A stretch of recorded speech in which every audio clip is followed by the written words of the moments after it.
Welcome to another practice example for Too Tall Toby. This is dated March 3rd, 2024. This is a hinge mount.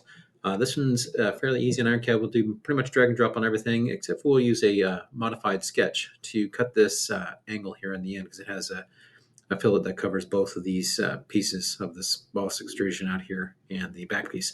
So let's go through this and show you this how it's done in IronCAD. So let me move this off to the screen.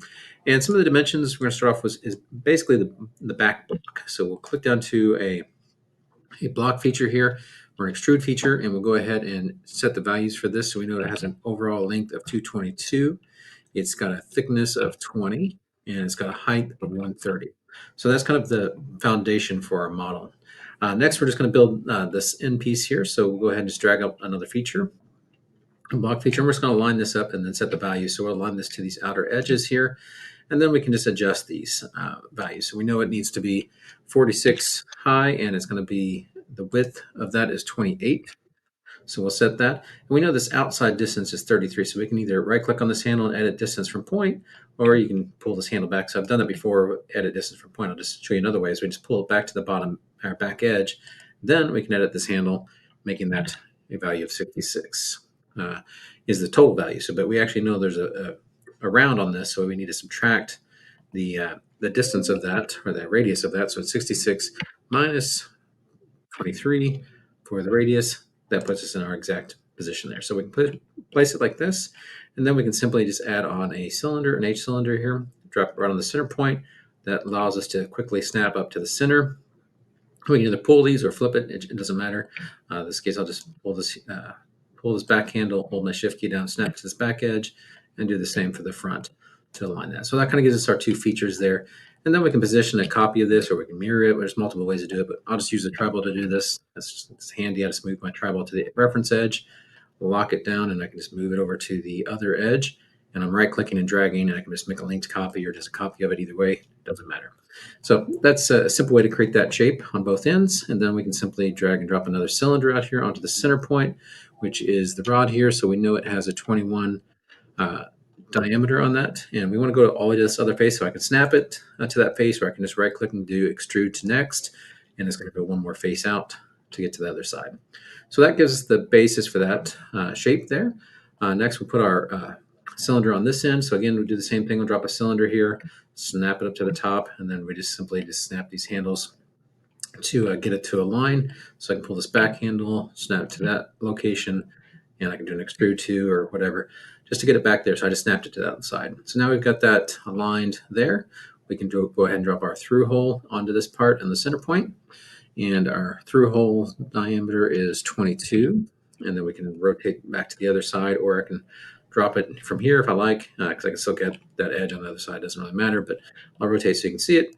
We'll drop the next one out there. It has a diameter of 46 and has a depth. So I'm just hitting enter to toggle through the available handles. And there's my depth handle, and it has a depth of 9. So I can just type that in. So that gives us our counterbore hole there. The last thing that we need to do is this cutout here. So what we want to do is cut this so that it comes through here. We have a requirement that's 13 millimeters from the bottom. It's got an angle of 30 and a radius of 40 here for that I guess blend, if you will, inside of here. So what I'm going to do is just going to drop an extrude cut here just to start off with to make it easy. And then I can do the edit of the cross section. That's kind of flipped it over. I can just say, go back to my front view here so I can see this. And what we're going to do is I'm going to project a construction edge down here so I can use this as my reference edge inside of there. And I can turn that construction off as well. So what I'm doing for that reason is so I can actually get this location here using a smart dimension.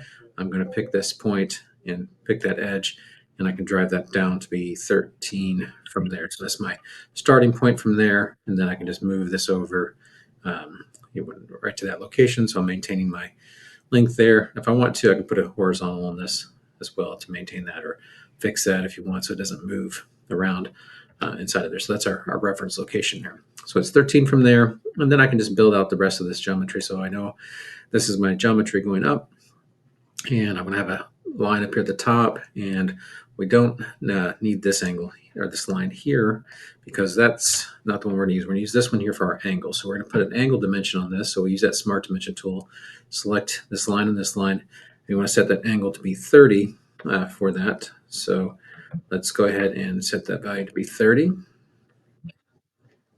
inside of there. And so that gives us our location here, or not really our location yet. So we can move this out. So we can see that this moves around. It's still allowed to move around inside of here because we need to get this basically this arc here. So what I'm going to do is just do a 2-point arc in here. So I'm going to pick our first point here, and I'm going to move it along the same line, and I'm going to right click and set the diameter value, or the radius value for that is a 40. So we'll go ahead and set that there. So now that we've got this one tangent as well, we want to make this one tangent to that line. So we just go ahead and do a tangent. Actually, this, when I drag that around, I hooked into this line here. So let's make this tangent here from here to there. And then we can extend it down using the extend command. You can see the arrow extend it down. So we see now that we have our points here and here that are tangent inside of there, and we can just simply just trim that out. We don't need this part of the arc anymore. We just need that portion. So we have our radius 80, 13, and 30. And this is our cut area that we're going to have. And this is just a reference construction geometry. So that's our shape. And of course, I only used it going one way. I can just pull this handle out to cut through to get that result.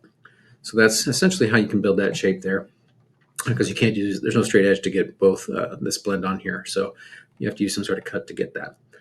So that's all it takes to build this model. And if we now go into our properties, we can set our density, and this is 1020 for that, and it should give us about 628 for the actual shape there. So that's essentially all you need to do to build that particular shape in IronCAD.